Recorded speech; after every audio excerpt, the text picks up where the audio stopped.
Hi, Daniel Sweet here from God's Word First Christian Ministry. I was just thinking about something and I wanted to share with you. You guys know what separation of church and state is? That is where the government has decided that church needs to be separate from the state. And, like it or not, I think just on a legal basis it's probably pretty good.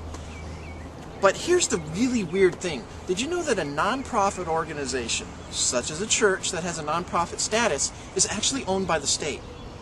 Think about that for a second. Read the fine paperwork in a 501c3 corporation, like what you get from the government. You just research it online. That doesn't sound like separation of church and state to me.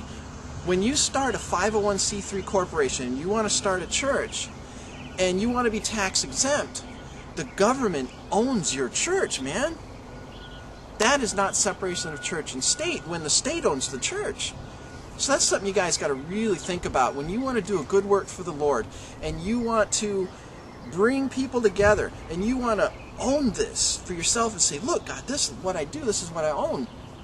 But you go and you do a tax exempt thing, you're just handing it to the government. The government owns it. So, if any one of you guys out there are thinking about starting a church, that is so cool. Actually, just go for it.